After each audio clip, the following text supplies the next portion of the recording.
পরিবারের সবার জন্য কিছু না কিছু তৈরি করতে অনেক বেশি ভালো লাগা কাজ করে কিংবা ভালো লাগে। আর সেটা যদি হয় নতুন মেহমানদের জন্য, তাহলে তার কোনো কথাই নেই। এক কথায় অসাধারণ লাগে আমার কাছে।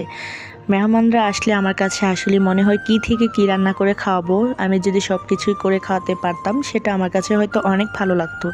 হয়তো সময়ের অভাবে তেমন কোনো কিছু করতে পারি না, তবে চেষ্টা করি অনেক কিছু করার। সেজন্য আজকেও চলে আসলাম আনকমন কোনো কিছু তৈরি করার জন্য, যাতে মেহমানরা খেয়ে পছন্দ করে, সেজন্যই।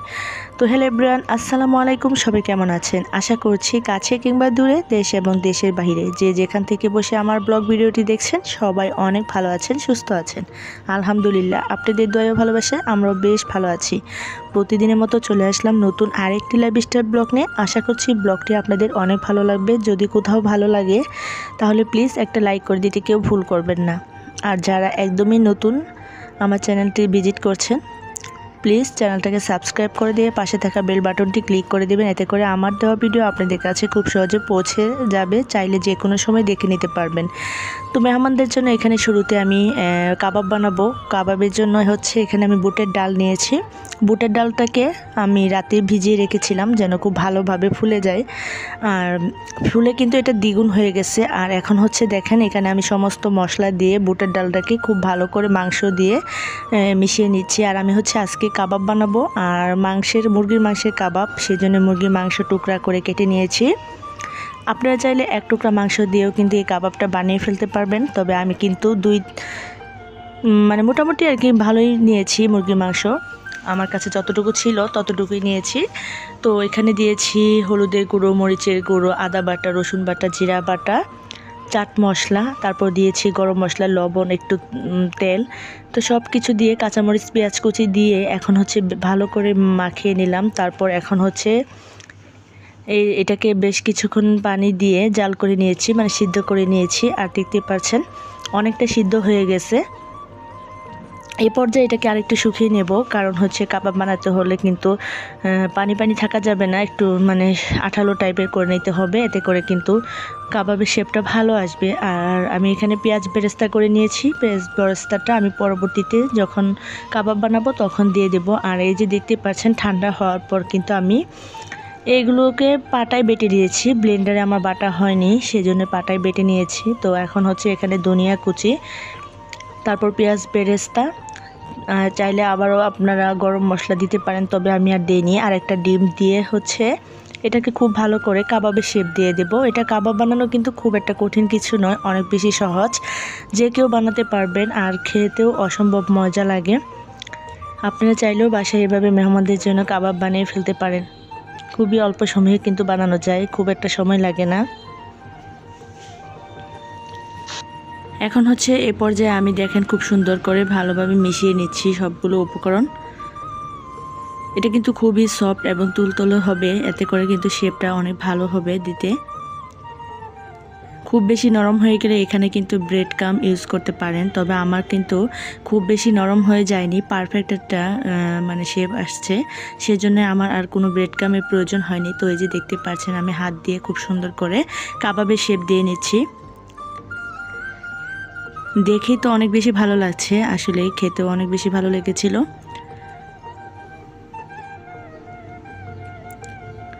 তবে আমি এটা কিন্তু আজ ভেজে নেব না, যেহেতু মেহমান আসবে যখন, তখনই ভেজে নেব। আমি আগের দিন বানিয়ে নিয়েছি, আর এটাকে আমি হচ্ছে ডিবে সংরক্ষণ করে রেখেছিলাম। কারণ মেহমান যেদিন আসবে সেদিন কিন্তু তাড়াহুড়া করে আসলে এসব কিছু বানানো যায় না, অনেক বেশি সময় লেগে যায়, সেজন্য আগে থেকেই রেডি করে নিলে বেশ ভালো হয়।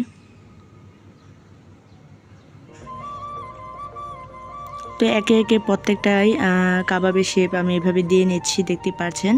খুব সুন্দর করে গোল গোল করে আপনি আপনার পরিমাণ অনুযায়ী বানিয়ে নেবেন। এভাবে চাইলে আরও বড় করতে পারেন এবং কি ছোটো করে দিতে পারেন। আমি মাঝারি রকমের আকারে রেখেছি আর কি। দেখতে কেমন লাগছে আপুরা কমেন্টস করে জানাবেন। তো অনেকগুলো কাবাব বানিয়েছি, এই যে দেখতে পাচ্ছেন, মাশাল্লাহ সবগুলো কাবাব আমার খুব সুন্দর হয়েছে দেখতে। তো এখন হচ্ছে একটা এয়ারটাইট বক্সে রেখে দেবো, যেটার ভিতর কোনো ঢুকবে না, বাতাস ঢুকবে না। তো এই যে এরকম একটা বক্স নিয়েছি, তো সেখানে আমি রেখে দিচ্ছি। আর এদিক থেকে হচ্ছে আমার হাজব্যান্ড কিছু ফল কিনে নিয়ে আসছে, যেহেতু মেহমান আসবে সেজন্যই। এখানে পেয়ারা ছিল, মালটা ছিল, আর ছিল হচ্ছে আপেল। তো পেয়ারাগুলো অনেক সুন্দর ছিল, একদমই সবুজ, দেখে মানে খুবই ভালো লাগছে, আর খেতেও খুবই মিষ্টি ছিল।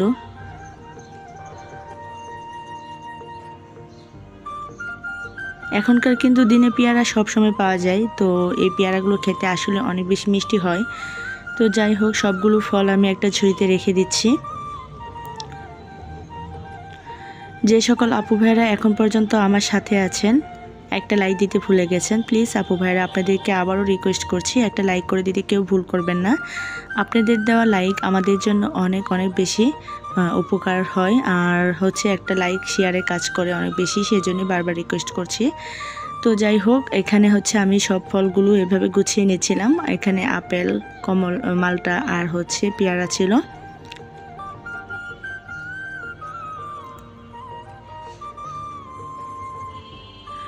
পেয়ারা হচ্ছে আমার বাচ্চারা অনেক বেশি পছন্দ করে, আপেল, মালটা সব কিছুই আসলে।